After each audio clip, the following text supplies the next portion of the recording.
Carousel of Life, Day 14, The Poem, a Miraculous Ladybug fanfiction written based on the Adrinette April 2019 daily prompts. If you missed any of the previous chapters, check the description box for links, or click on the card in the upper right corner for the playlist. Now let's take a ride on the Carousel of Life.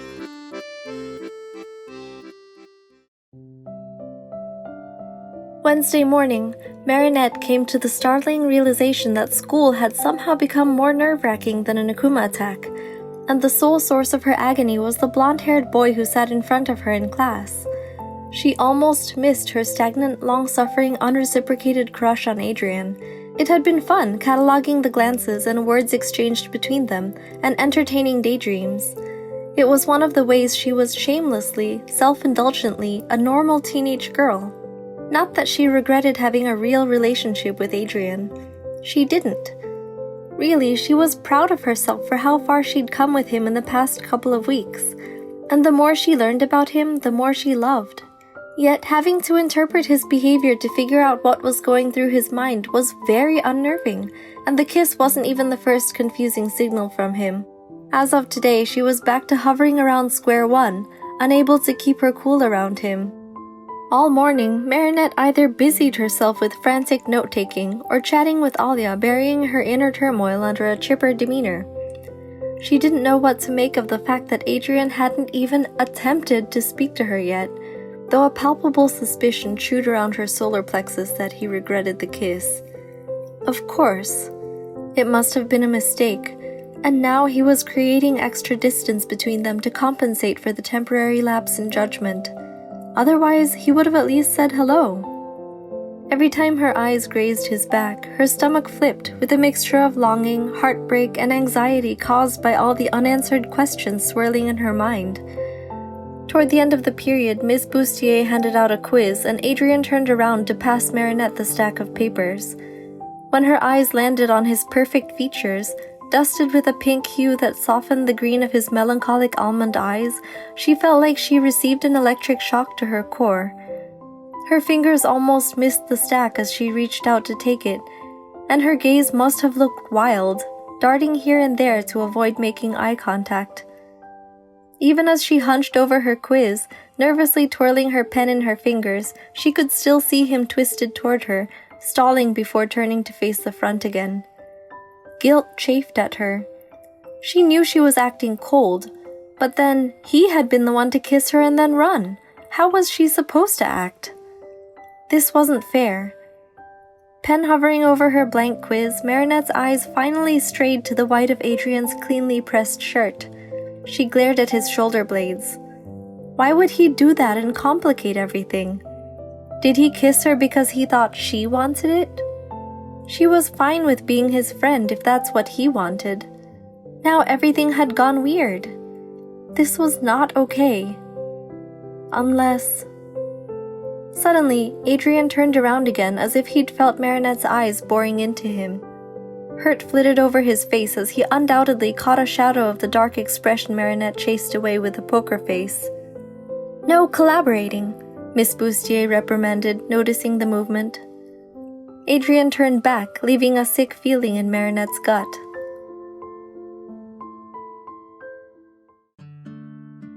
"Marinette, you want to have lunch outside today?" "Sure." Once they were outside, Alya set aside her tray and grabbed Marinette by the shoulders, looking her squarely in the eyes. "Girl, talk to me. What's going on between you and Adrian? Why are you acting so weird? Is it that article still? You know that wasn't true." Of course Alya had noticed. "Things just got complicated, that's all." "What do you mean, complicated?" "As in, I don't know what's going on between us anymore." "Why? Did something happen?" Nothing." "He what?" "He kissed me." "What?" "Yeah." Marinette picked up a cherry tomato with her fingers and put it in her mouth. A series of half-expressions passed over Alya's face as she inspected Marinette. She seemed to go through a whole internal debate before she spoke. "You don't seem as happy about it as I'd expect." "That's just the thing!" Marinette exploded. Even though she was so confused that she could barely express her thoughts, she'd honestly been waiting for the opportunity to vent. He didn't say anything. He didn't confess or explain or anything. Rude. He just said sorry. What does it mean, Alya? Marinette wailed. He regrets it. I just know it. And now he doesn't even want to be friends anymore. He didn't even say a word to me today. I just don't understand why he would kiss me in the first place if he was going to feel so bad about it. Doesn't he like someone else? Her stomach clenched as she said it. The more she thought about it, the more bewildered she felt.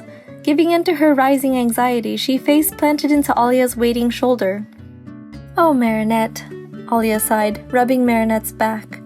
Indignation seeped into her tone as she muttered under her breath, I warned him. What should I do? Marinette said into the fabric of Alya's shirt. This is torture. Okay, let's be reasonable, Alya said, sounding like she was half trying to convince herself. We should give him a chance to explain himself before jumping to conclusions. The word we stood out as a formidable reminder that Alya would not just stand by and let her friend's feelings be toyed with. In other words, talk to him, girl, Alya added more bluntly. Talk to him? I can't talk to him, Marinette squeaked, lifting her head. He practically ran away from me. Maybe he's embarrassed and will hate me if I bring it up. Maybe he hated kissing me. Oh, how can I face him every day? I'm gonna have to transfer to another school. Relax, girl, Alya said, shaking Marinette's shoulders gently. It was just a kiss. He wouldn't hate you. Talk to him. Didn't you say you were ready to tell him how you felt? That was before— Hold on, girl, let me finish. Why don't you just tell him how you feel about him? If he feels the same way and that's why he kissed you, then great. You can be together. Otherwise, I've got a bone to pick with him. Alya practically growled the last sentence. Marinette was silent for a couple of beats, mulling over Alya's suggestion. Okay. You've got a good chance, girl. I've seen how he's been acting around you lately, and he kissed you for goodness sake. Maybe he's over the other girl. You got this. Marinette gave her friend an uneasy smile, but despite her misgivings and her discomfort over the words, the other girl, Alya's optimism had boosted her morale. Sure, Alya. Marinette crossed the street from home to school slowly as if there were weights attached to each leg. Help, Tiki, she whispered to the kwami tucked in her purse. I don't think I can do this. You can do it, Marinette, Tiki chirped, pouring support and devotion from her big blue eyes. You fought Akumas. It's just Adrien. He's just a boy. Marinette nodded, but her rebellious mind protested. What do you mean, just Adrien? Mild panic lapping at her like waves on a shore. Her heart pounded wildly, making her feel dizzy. I can do this, she said out loud, trying to overpower her thoughts. She had her backpack on with the 2 birthday gifts she'd prepared for Adrien hidden inside. One was from the top of the pile Adrien had already seen. The pile of gifts she'd told him were for her crush. He'd recognize it for sure. The other was a spur-of-the-moment gift she'd made after she heard of Alya and Nino's birthday celebration plans for Adrien that weekend. Supposedly, after much bargaining, agreeing to stringent conditions and signing over his next month's worth of weekends to whatever his father wanted him to do, as if the leash weren't already tight enough, Adrien had already gotten a provisional approval to go. Adrien should be wrapping up his fencing lesson now. Marinette would catch him on his way out. The car would probably be waiting for him, and while Marinette would have preferred a more romantic setting like maybe the Pont des Arts at sunset, she couldn't stall any longer. An empty hallway or a courtyard bench would have to do. She felt like she was hyperventilating. The clashing of sabers filled Marinette's ears as she cracked open the gates, hoping to avoid notice. Despite the distance, Kagami was easy to spot in her red fencing uniform. Marinette idly wondered why she never changed to the standard Darjancourt Academy uniform, figuring it had something to do with her family honor. On some level, she understood, but it still annoyed her. The person combating her now moved with agility and confidence that could only belong to Adrien. On top of that, Marinette had practically memorized his silhouette. The way he held his shoulders, the curve of his calves, the way his ankles joined his shoes. She didn't need to see his face to know it was him. Their swordplay was a breathtaking sight. Even a novice could tell they were the best students of the class. She couldn't help but feel jealous that Kagami shared this with Adrien. It was a world she couldn't enter. They were connected on a level Marinette couldn't aspire to. Even if fencing had little to do with romance, the sight of them sparring still weighed Marinette down with the glum possibility that Kagami was more compatible with Adrien than she was. Then again, she had the same thing with Cat Noir. The synchrony, the physical closeness and compatibility. Yet she didn't have feelings for him. She liked Adrien.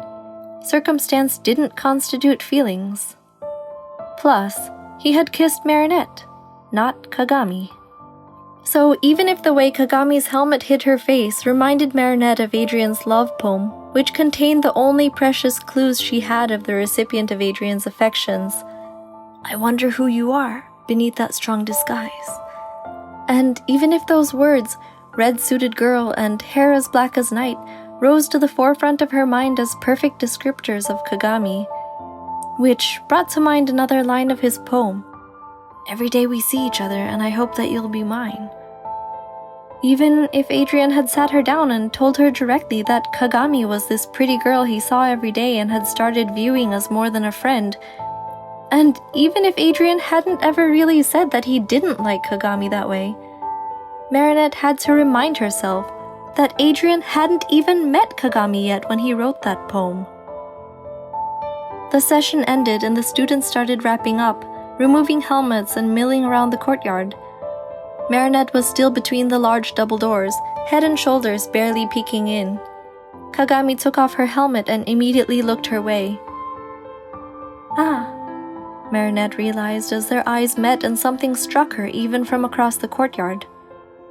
Her eyes are brown. Brown. The poem was about a girl with bluebell eyes. Not Kagami. Further confirmation of what she already knew. Tiki had thought the poem was about Marinette, but Alya said he liked someone else. Could Adrien have had a change of heart since he wrote it? Was the girl he wrote it for the same person Alya mentioned he liked? If not Kagami and not Marinette, then who? Black hair, bluebell eyes. Who else matched that description? Who else wore a disguise and a red... Marinette's breath caught in her throat as the whole world seemed to come to a shattering halt. Ladybug. He wrote the poem about Ladybug!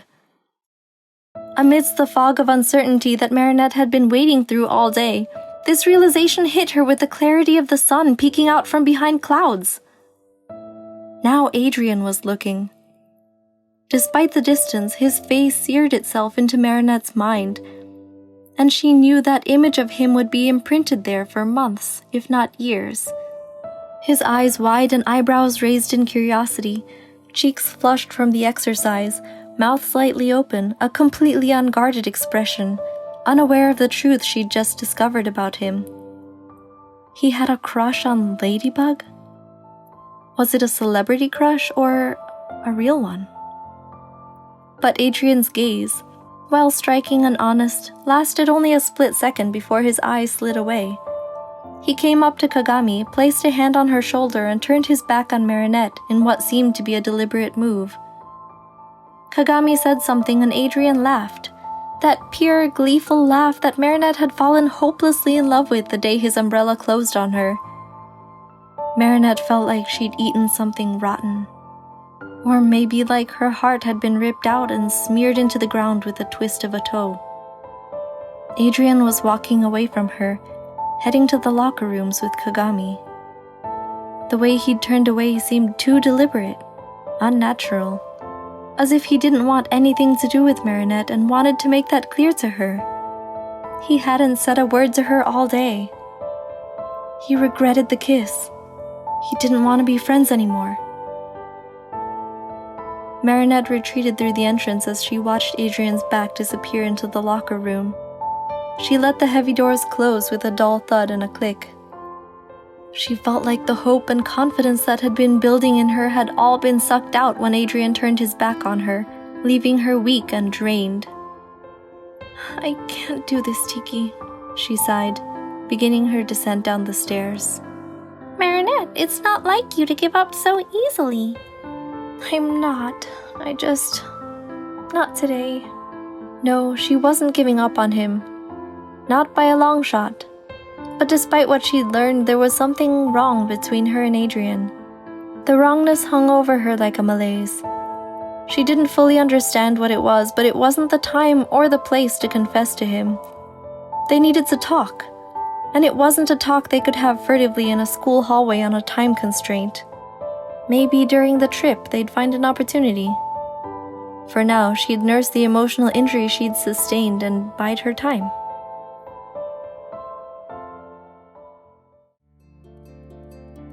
"Hey, Alya." "What happened, girl? Did you talk to him?"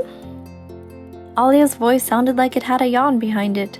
She'd probably been in bed already, but she didn't complain. Marinette rolled onto her side, reaching out to hug her cat body pillow as she pressed the phone into her ear with her other hand. "No, but can you tell me one thing?"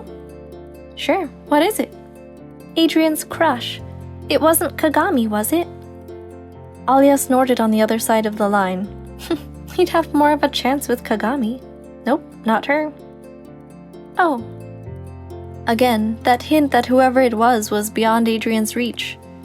Anxiety churned in Marinette's chest. It wasn't bad anxiety, but it wasn't good either. More like the ambiguous anxiety that accompanied an unsolved problem. The impatience for pieces to fall into place. "Thanks, Alya. Sorry to keep you up. See you tomorrow." "See ya. Hang in there, girl." Marinette ended the call and buried her face in the cat pillow. It must be Ladybug. Who could be out of supermodel Adrian Agreste's league? Supposedly anyway. But a superhero. That conclusion opened the door to another thought. Did Adrian know she was Ladybug somehow? Was that why he kissed her? Maybe he'd found out on the field day after all? The thought chilled her. She'd been too careless. She'd have to do some probing to see if he knew or not. If he did, he might be in danger. This was serious. But none of this explained why he seemed to be angry with her, or avoiding her at least. How did he develop a crush on Ladybug in the first place? How many times had she saved him? Marinette ran through her mental archives. 2. No, 3? Maybe more? They'd barely even spoken. It must only be a celebrity crush. Or maybe the near-death experience at Montparnasse Tower had left an impression on him. Marinette whined into the pillow as one thought led to another at a dizzying pace. "Tiki, why does this have to be so complicated?" "Don't worry, Marinette. Sometimes complicated situations have simple solutions." Marinette really hoped so in this case. Plugging in her headphones, she put a Jagged Stone album on shuffle and closed her eyes, hoping to drown out her maelstrom of thoughts and calm down enough to sleep. This situation could get better. It would get better. No reason to despair. The upcoming weekend might be her big chance.